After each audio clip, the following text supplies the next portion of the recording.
అండి. నమస్తే. నేను మీ Sonia. Welcome back to our channel smart Sony Siva. ఈరోజు మన వీడియోలో ఒక మంచి స్నాక్ రెసిపీని చూపించబోతున్నాను.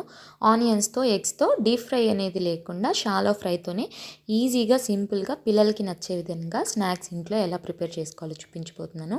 అలా నోట్లో వేసుకుంటే కరిగిపోయే స్నాక్ అండి. చాలా సాఫ్ట్గా చాలా టేస్టీగా ఉంటుంది. అలాగే ఒక 2 నిమిషాల్లో చేసుకోవచ్చు. మరి ఈ స్నాక్ రెసిపీని చూసేద్దాం. వీడియోని స్కిప్ చేయకుండా లాస్ట్ వరకు చూసేయండి.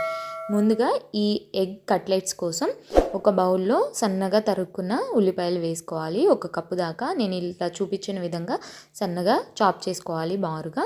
ఇప్పుడు 2 ఎగ్స్ని బాయిల్ చేసుకొని వాటి మీద ఉన్న పీల్ని తీసేసి పక్కన పెట్టుకోవాలి. నేను ఇక్కడ 2 ఎగ్స్ తీసుకుంటున్నాను కదా, మీరు 3 or 4 అయినా తీసుకోవచ్చు ఈ క్వాంటిటీకి. నేనైతే ఒక 2తో చేస్తున్నాను అనమాట. సో ఇప్పుడు ఈ బాయిల్ చేసుకున్న ఎగ్స్ని ఇలా మనం గ్రేట్ చేసుకుంటాం కదా, గ్రేటర్స్ ఉంటాయి కదా, ఆ గ్రేటర్తో ఈ ఎగ్ మొత్తాన్ని కూడా తురుముకోవాలన్నమాట. ఇలా నేను వీడియోలో చూపించిన విధంగా చక్కగా సన్నగా ఎగ్ అంతా కూడా గ్రేట్ చేసేసుకోవాలి. ఇలా మొత్తాన్ని గ్రేట్ చేసుకున్న తర్వాత మనకి ఇలా ఉంటుంది చూడండి. చక్కగా ఇలా సన్నగా గ్రేట్ చేసుకోవాలన్నమాట. ఇలా ఎగ్ని గ్రేట్ చేసుకున్న తర్వాత ఇప్పుడు ఇందులోకి స్పైసెస్ యాడ్ చేసుకుందాం. ఇందులోకి ఒక 1/2 టీ స్పూన్ దాకా కారం, అలాగే ఒక గ్రీన్ చిల్లీని ఇలా చిన్న పీసెస్లా కట్ చేసుకొని వేసుకోండి. పిల్లలు తినరనుకుంటే వీటిని స్కిప్ చేసేయండి. ఇప్పుడు ఇందులోకి పెరి పెరి మసాలాని ఒక 1/2 టీ స్పూన్ వేయండి. పెరి పెరి మసాలా లేకపోతే గరం మసాలా అయినా యూస్ చేసుకోవచ్చు, లేదా చాట్ మసాలా అయినా కూడా యూస్ చేసుకోవచ్చు.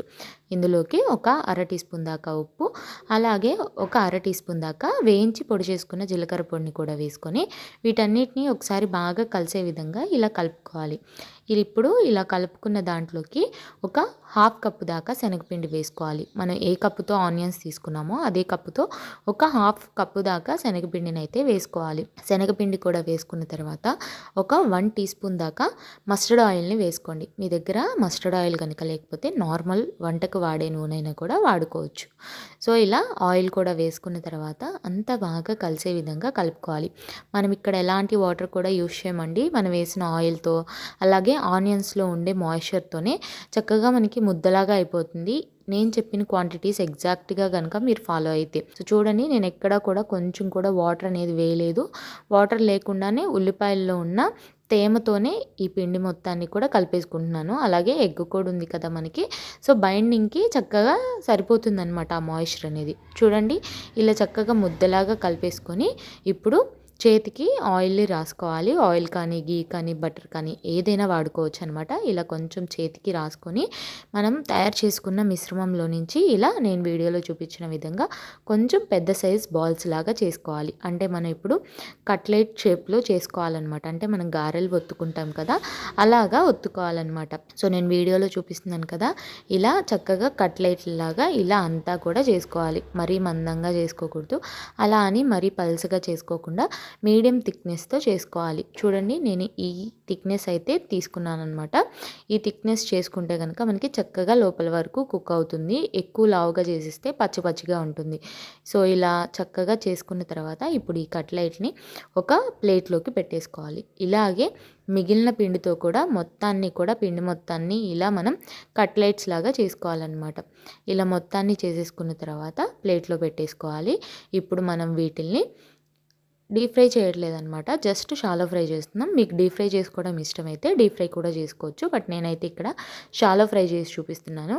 పొయ్యి మీద ఒక ప్యాన్ పెట్టుకొని ప్యాన్లో ఆయిల్ వేసేసుకోవాలి. ఒక 1 టేబుల్ స్పూన్ దాకా 1 టేబుల్ స్పూన్ ఆయిల్ వేసుకున్న తర్వాత ఆయిల్ని ఇలా ప్యాన్ మొత్తం స్ప్రెడ్ చేసుకొని ఆయిల్ హీట్ అయిన తర్వాత ఫ్లేమ్ని సిమ్లో పెట్టేసుకొని మనం ముందుగా తయారు చేసుకున్నాం కదా ఎగ్ కట్లెట్స్ని, వాటిల్ని ఇందులోకి పెట్టేసుకోవాలి. ఎన్ని అయితే పడతాయో అన్ని కట్లెట్స్ని ఈ ప్యాన్లో పెట్టేసుకొని సిమ్లో పెట్టుకుని ఒక 1 నిమిషం నుంచి 2 నిమిషాల పాటు సిమ్లోనే ఫ్రై చేసుకోవాలి. అడుగు మాడిపోకుండా సిమ్లోనే ఫ్రై చేసుకోవాలి. మీరు మందంగా చేసుకున్నట్లయితే కనుక బాగా మూత పెట్టుకొని ఫ్రై చేసుకోవడం బెస్ట్.